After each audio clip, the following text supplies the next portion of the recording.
Salut, bonjour, je m'excuse du retard, hein. C'est Perpétue Robert, naturopathe. Excuse-moi du retard. J'ai essayé de me connecter à plusieurs reprises et puis j'avais des difficultés techniques.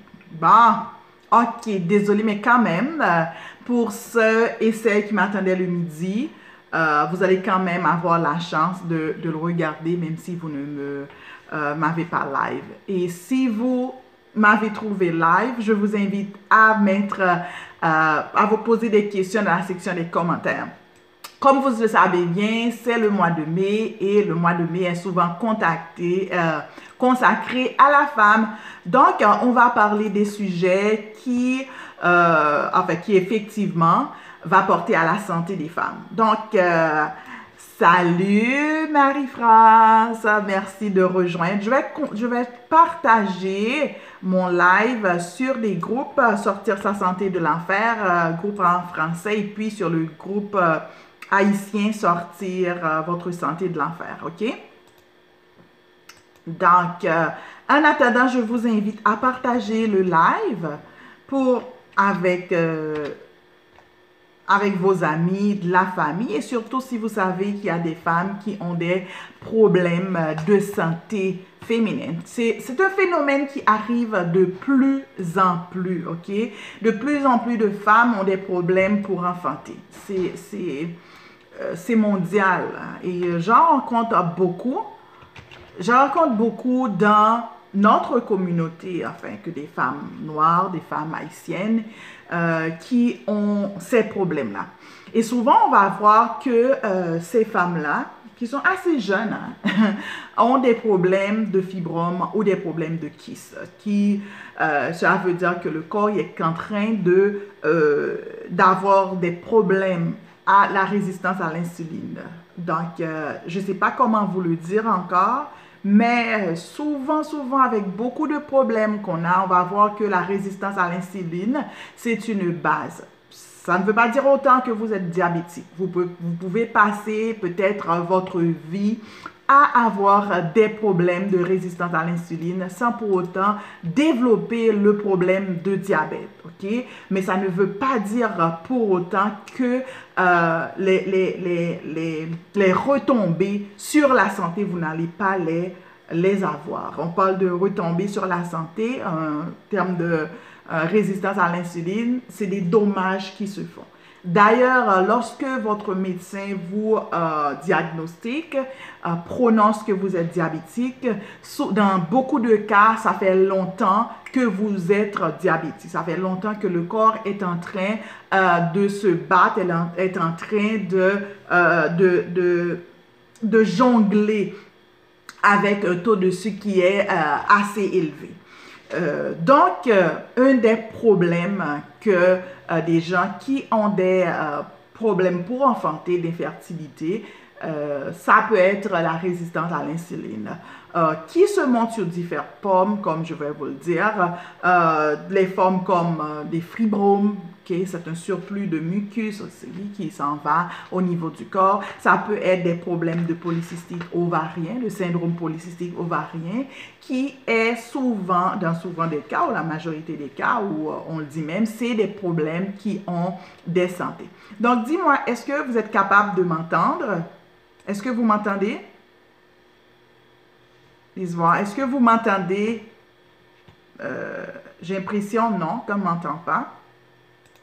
Est-ce que vous êtes capable? Si vous êtes capable de m'entendre, faites-moi un petit like. Je vais le mettre dans la section des commentaires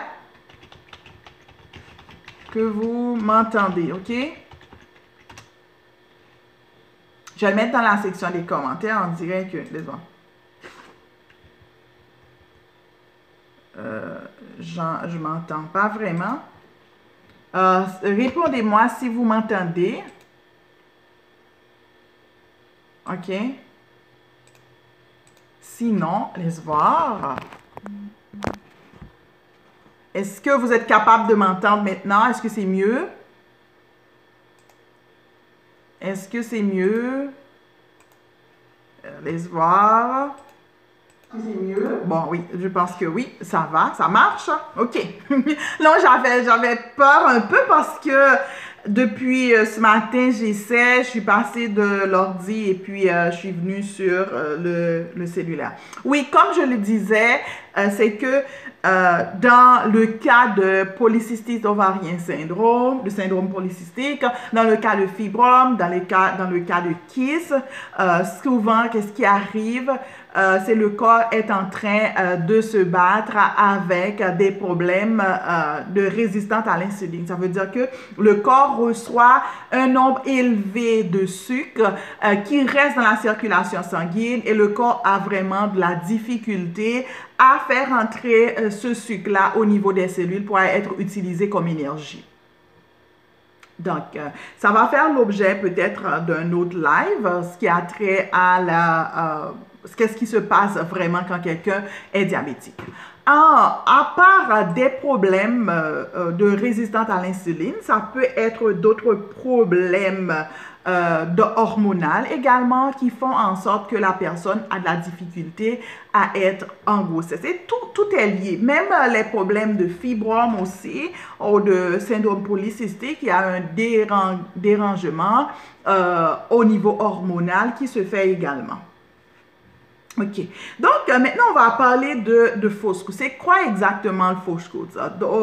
C'est un fausse couche, c'est que c'est une personne qui attend un bébé et quand il attend un bébé, la personne découvre qu'il est en train de saigner, ensuite tombe en hémorragie. Bon, c'est quelque chose qui atteint vraiment la mère de façon psychologique. Donc, et souvent, ce qui a trait, à part de syndrome polycystique ovarien ou des kystes ou des fibromes qu'on parle au niveau de l'utérus, c'est souvent à cause de la faiblesse qui se fait au niveau des organes reproducteurs. Donc, ces organes-là deviennent des fois très, très, très faibles. Okay?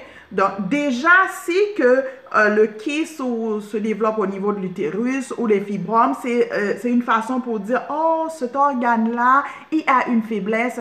C'est pour ça qu'on a une accumulation de mucus qui se présente sous forme de fibrome ou de kyste au niveau du système reproducteur. Des fois, on va le trouver au niveau de l'utérus, des fois, on va le trouver au niveau des trompes de Fallope, on va le trouver au niveau des ovaires. Et des fois, il y a des femmes même qui ont des problèmes endométriose aussi. Okay? Donc, la partie féminine, les organes reproductifs féminins sont très, très faibles.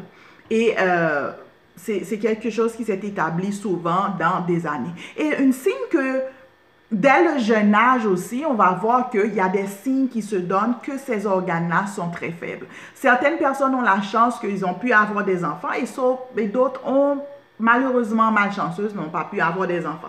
On va voir que souvent ces gens-là vont avoir des crampes abdominales très, très, très fortes au niveau, quand ils ont leur menstruation. Ils vont avoir aussi le sang, ça coule, leur menstruation va être très, très longue, on en a parlé hier. Ils vont avoir aussi, on a dit des crampes ou des menstruations très, très longues. Donc, c'est un signe que le système reproducteur ne marche pas très bien.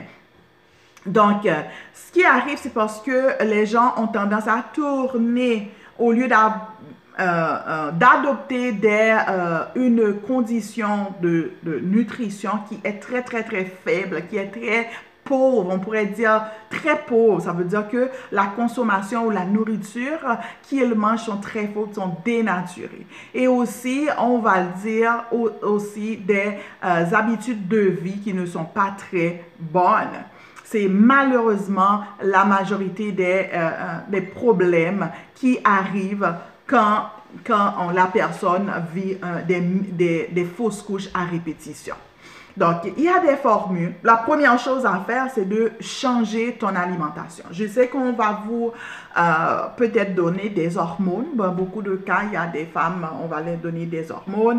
Dans certains cas, on va enlever les fibromes et on va...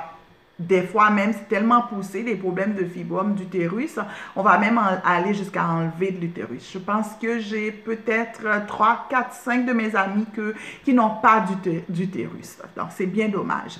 Donc, tout ça, à la base, c'est l'alimentation. On va me dire, mais perpétue, ok, l'alimentation dans tout, mais on ne regarde pas, on ne voit pas jusqu'à quel point l'alimentation touche toutes les parties de notre corps. L'alimentation touche le problème, que ce soit mental, l'alimentation pour le problème au niveau psychologique, l'alimentation touche notre vie au niveau des problèmes relationnel aussi, parce que quand tu développes des problèmes psychologiques, qu'est-ce qui va arriver? Les relations que vous avez avec votre famille n'est pas optimale.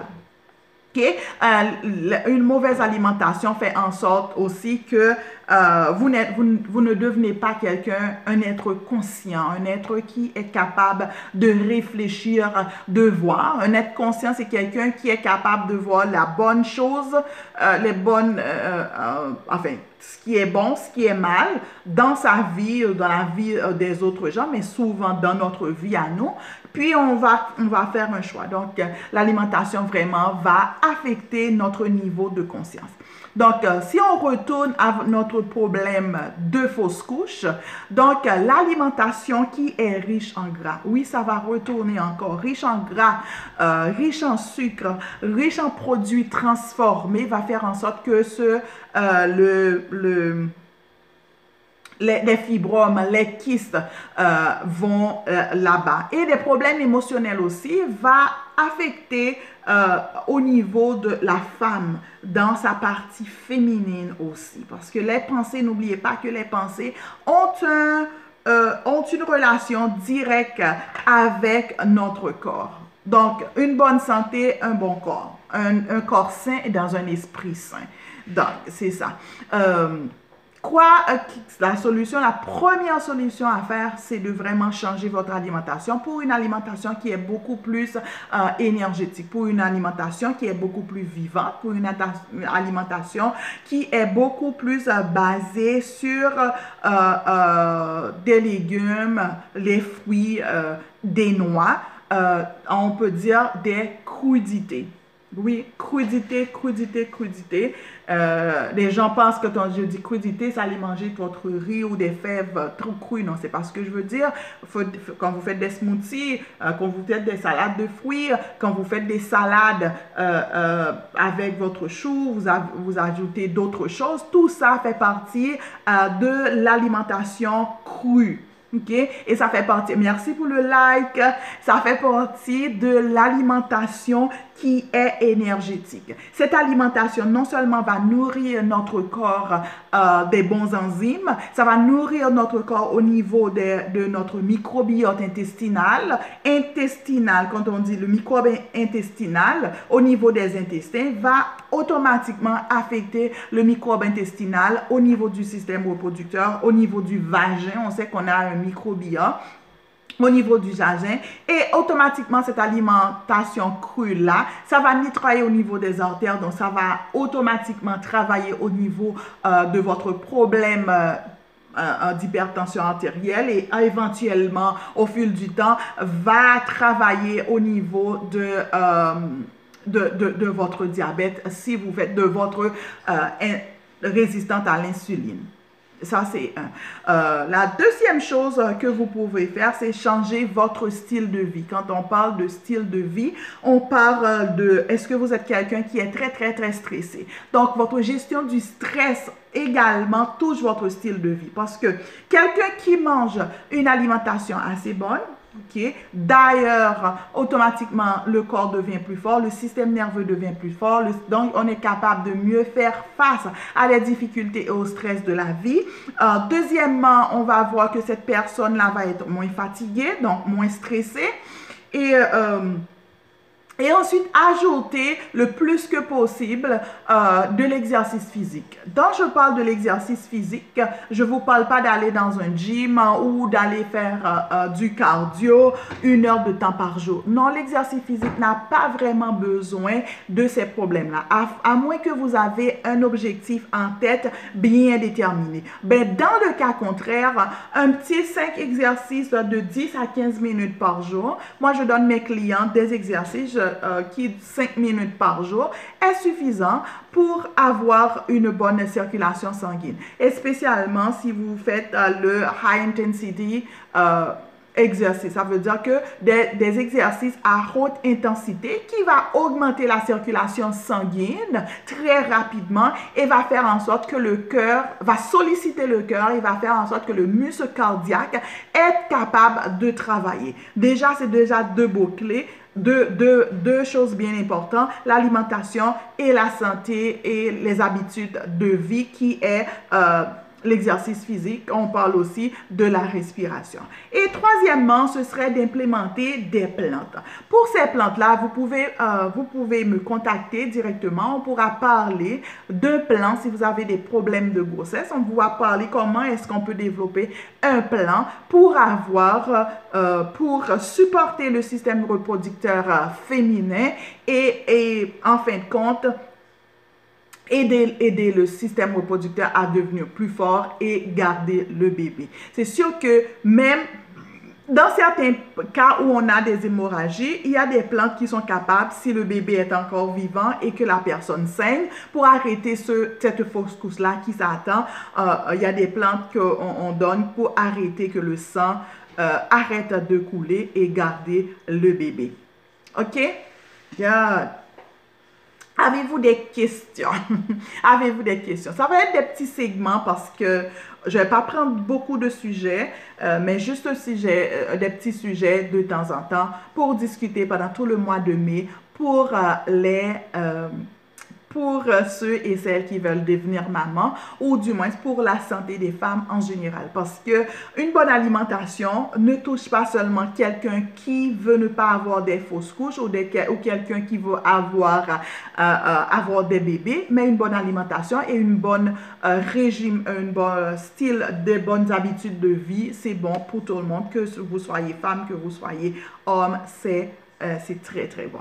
Donc, sur ce, je vous laisse et n'oubliez pas, je vais mettre, pour le moment, je donne des consultations gratuites. Ce n'est pas une consultation en tant que telle, c'est pour vous approcher et vous m'approcher et puis on peut discuter ensemble comment est-ce qu'on va développer un plan face à vos problèmes de santé. C'est un 15 minutes gratuit. Je vais mettre mon lien dans la section des commentaires. Et ensuite, pour ceux et celles qui veulent avoir de beaux cheveux, de longs cheveux, de façon naturelle, j'ai le ambré qui aide à la stimulation au niveau du cuir chevelu et aussi d'autres produits qui peuvent vous aider à avoir non seulement de bons cheveux longs, mais surtout, c'est ce que je prône, surtout avoir des produits qui n'ont pas de produits chimiques, qui ne vont pas affecter votre système, qui ne vont pas affecter vos hormones. OK?